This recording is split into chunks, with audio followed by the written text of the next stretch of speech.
Abra sua Bíblia em Isaías capítulo 53 e versículo de número 4. Isaías capítulo 53 e versículo de número 4. Se você, à medida que você encontra esse texto da palavra de Deus, fique em pé, para que nós possamos fazer essa leitura e, em seguida, orarmos e ouvirmos a palavra de Deus.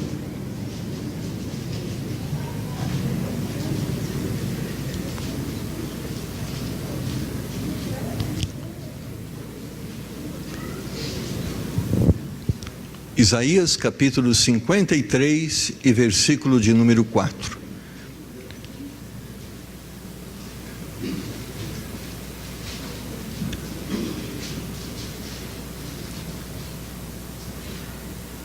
Verdadeiramente Ele tomou sobre si as nossas enfermidades e as nossas dores levou sobre si, e nós o reputávamos por aflito, ferido de Deus e oprimido. Pai, abençoa-nos nesse tempo em que vamos também refletir acerca da sua palavra, que ela de uma forma poderosa fale aos nossos corações e esteja nos convertendo ao Senhor e à sua vontade. Nos ajuda em nome de Jesus. Amém. Podeis assentar, irmãos. Eu sei que hoje nós lembramos e renovamos em nossas mentes a bênção do nascimento de Jesus Cristo. E eu sei que depois de tudo que foi feito, nos é muito confortável pensar no Natal. Mas, irmãos, a trajetória até o Natal não foi fácil. Até a consumação da obra redentora de Jesus Cristo, houveram muitos obstáculos a serem superados. E isso iniciou-se logo depois da promessa do Salvador, lá em Gênesis, quando o Senhor profetizou que da semente da mulher nasceria aquele que esmagaria a cabeça da serpente. Irmãos, e como foi trabalhoso para Deus fazer com que, ou promover o nascimento de Jesus. E se você ler, e eu sei que você tem lido, e se não leu ainda, deve ler todo o Velho Testamento, e você vai ver a história, ou seja, a forma como que Deus teve que atuar junto ao povo judeu, para que houvesse o nascimento de Jesus. Para Deus conservar a sua promessa, para Deus conservar o seu povo, Deus trabalhou, e isso certamente foi cercado de muitas batalhas. O povo se rebelou, o povo foi levado ao cativeiro, o povo foi corrigido, disciplinado, o povo voltou, foi restaurado, o povo rebelou de novo, foi disciplinado, foi levado ao cativeiro, foi ensinado, arrependeu-se, voltou. E se Deus, eu falo assim, se Deus não houvesse feito o que Ele fez, certamente não teria um povo para que através dele viesse o Redentor. Mas o Senhor operou poderosamente para que na plenitude dos tempos houvesse o nascimento de Jesus Cristo. Mas, irmãos, quando Deus vai abençoar o seu povo com esta bênção, a bênção do Salvador, desde o início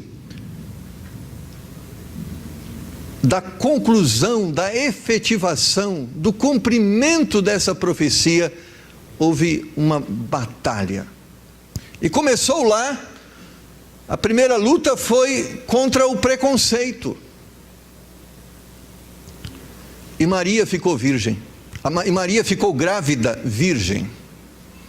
José, quando soube que Maria estava grávida, ele falou: meu Deus, agora eu tenho um problema, eu vou fugir de fininho, porque eu não quero me envolver com isso, e agora minha esposa está grávida. Deus teve que trabalhar e falou com ele e disse a ele: olha, isto é obra do Espírito Santo, ela não te traiu, ela não é adúltera, ela é virgem santa, e ela foi agraciada com a bênção de ser ela a escolhida para trazer ao mundo Jesus na forma humana. Essa batalha foi vencida e José se rendeu e aceitou receber Maria como esposa. E Jesus nasceu, mas para ele nascer teve que também enfrentar um duro dilema, e Maria grávida, prestes a dar à luz, e chegando a Belém, porque ali deveria estar, por um decreto de Herodes, eles deveriam voltar à sua cidade natal e ali se alistar, e haveria um censo, e ali chegaram eles em Belém, e sabe, ninguém tinha um lugar para abrir as portas para receber Maria e José. E a Bíblia diz que não houve lugar a não ser lá numa estalagem, numa estrebaria. E vencendo toda a dificuldade de um lugar para estar, Jesus nasceu em uma estrebaria. E não parou por aí, ele nasceu, foi reconhecido, testemunhado seu nascimento, mas a luta continuou. Agora a insensibilidade do povo. A luta agora é contra a soberba e a grandeza. A soberba e a grandeza política. Afora o problema espiritual, o coração endurecido do povo em relação a Deus, havia também um problema de competição, de soberba.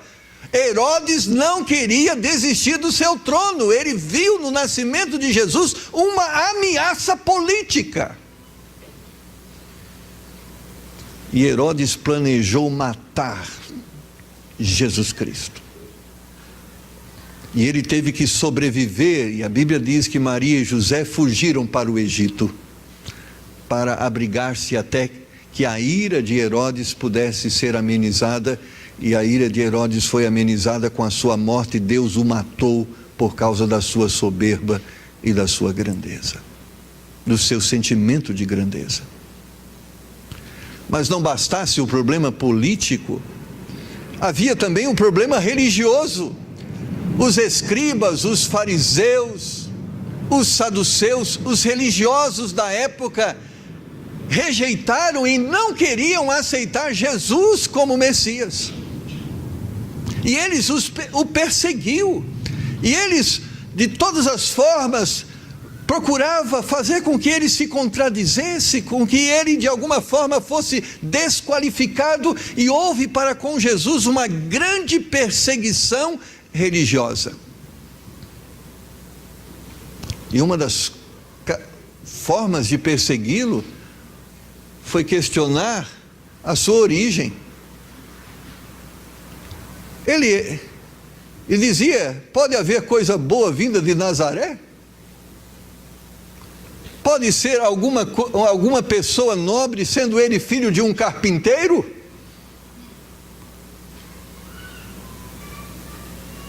E viam na figura de Jesus alguém totalmente desqualificado para se apresentar como rei e como Senhor de todos. Porque diante dos olhos humanos não tinha sangue azul, não era nobre. Não havia nascido em um palácio, havia nascido em uma estrebaria.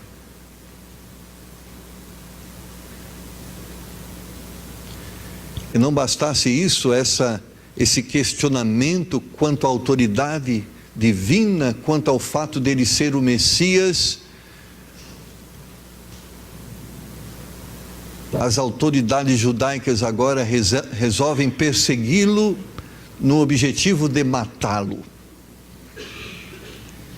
E era terrível essa forma de perseguição, ao ponto de que eles planejaram a prisão de Jesus, e planejaram, porque havia necessidade de terem testemunhas para que ele fosse morto. Então eles planejaram de uma forma ardilosa, criando um ambiente falso para que Jesus fosse incriminado e incriminado crucificado.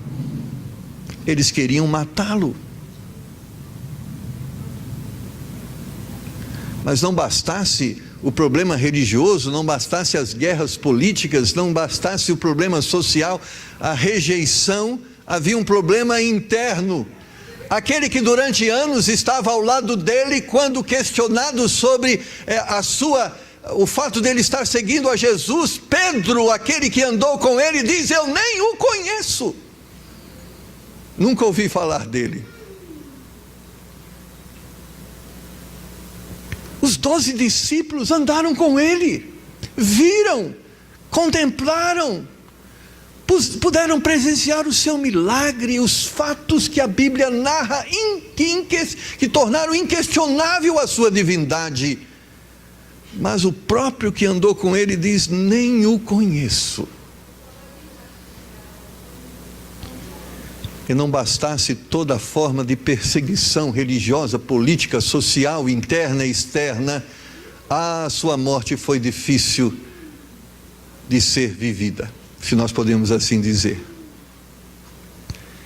Tão difícil que Jesus, na sua forma divina e não perdendo a sua divindade, sendo 100% Deus e 100% homem, e como Deus poderia ver e visualizar o futuro, e ele podia presenciar a dor que ele iria enfrentar no Calvário, e ele roga ao Pai dizendo: Pai, se é possível, afasta de mim este cálice, mas contudo seja feita a sua vontade. E de uma forma digna e honrosa ele subiu no madeiro, e não foi morto, seja por fariseus ou por romanos, mas ele diz que, a Bíblia diz que ele entregou a sua vida, permitiu que a morte viesse tragar a sua existência.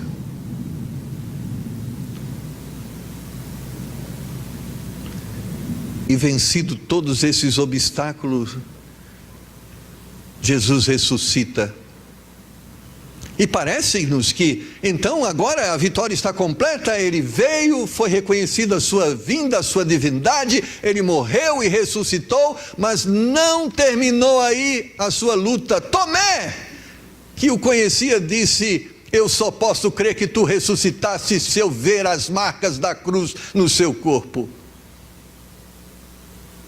Parece que a incredulidade não tem fim no coração do homem. Mas Jesus mostrou as marcas da cruz, e Tomé disse: agora eu creio.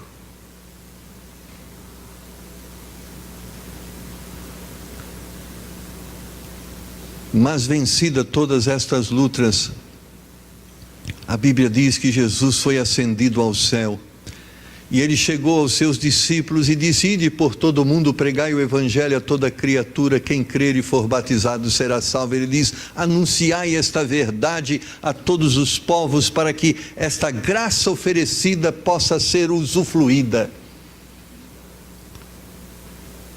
Se você pensa assim, a saga de Jesus terminou? Não. Porque hoje, como é difícil que haja um lugar nos corações e nos lares para receber Jesus Cristo. Porque se a concorrência e as lutas do passado foram grandes, e as de hoje, concorrer com o Papai Noel, concorrer com os almoços de celebração, concorrer com os amigos secretos, concorrer com os presentes, esta concorrência materialista, como é difícil ser superada pelo Espírito Santo de Deus, para mostrar ao homem a bênção do Salvador.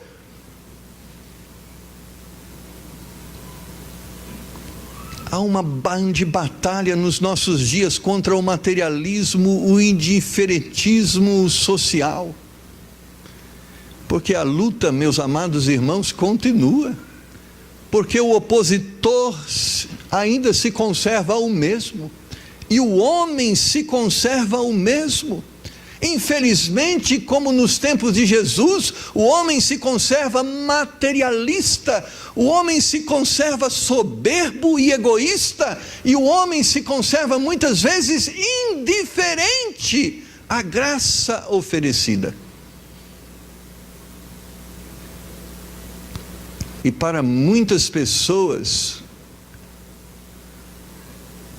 nesses dias vai haver celebração. Em muitos lares vai haver peru. Em outros lares arrumaram um jeito de criar um nome, porque o peru estava muito caro. Então engordaram uma galinha, deram o nome de Chester e vai ter o Chester.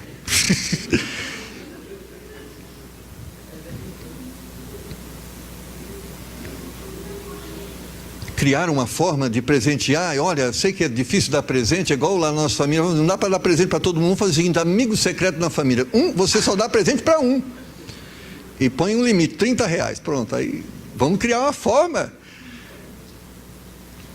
É a semelhança de, o homem gosta tanto de fazer compra, criar a loja de R$1,99, todo mundo pode fazer compra. Quando criaram, eu falei para minha esposa: querida, eu vou te dar um presente hoje. Ele falou: o que foi? Você pode entrar, eu vou te dizer um endereço, você vai entrar naquela loja, você compra o que você quiser. Ela ficou alegre, eu disse: qual loja? R$1,99, ela ficou triste. Mas esse é o mundo que nós vivemos. Vai haver ceia, vai haver presentes, mas sabe o que é triste, irmãos? Não vai haver lugar para Jesus.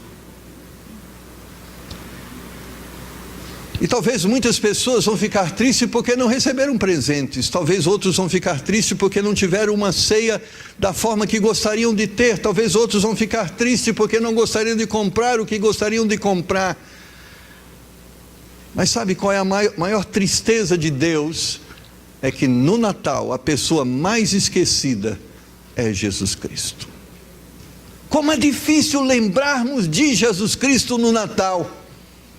Às vezes numa reunião familiar, e a gente é reunido com a família, nós temos o pastor aqui, o Marcos vai orar, mas por favor, não pregue na hora da oração, ore só agradecendo o pão.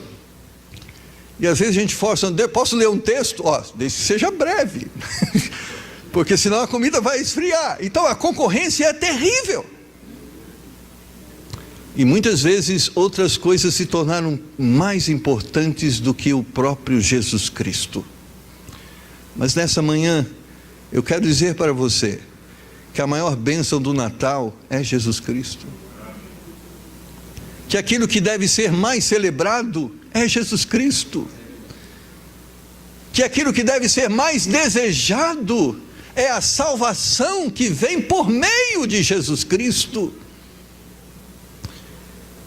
E se toda a comida e os enfeites, e se toda a celebração nos leve até Jesus Cristo, amém por tudo isso. Mas se cada uma destas coisas nos afastam de Deus, misericórdia por tudo isso. Eu creio que no dia de Natal nós devemos vencer por Deus e tornar Jesus Cristo a figura mais notável do que Papai Noel. Nós temos que vencer em nome de Jesus Cristo e dar vitória àquele que veio até nós, e na nossa celebração a pessoa mais desejada à nossa mesa é que Jesus esteja sentado ao nosso lado. Amém. Porque aonde existe Jesus, existe Natal. E aonde não existe Jesus, não existe Natal. Eu estava na feira hoje de manhã, estava conversando com o rapaz da barraca, e ele estava lá contando: rapaz, é uma luta, a gente tem que se curar aí da ressaca, e bebe bastante. Eu falei: mas do Natal você não vai beber, não é possível que você vai celebrar o nascimento de Jesus com pinga. Ele falou: mas é lá que nós vamos beber mais.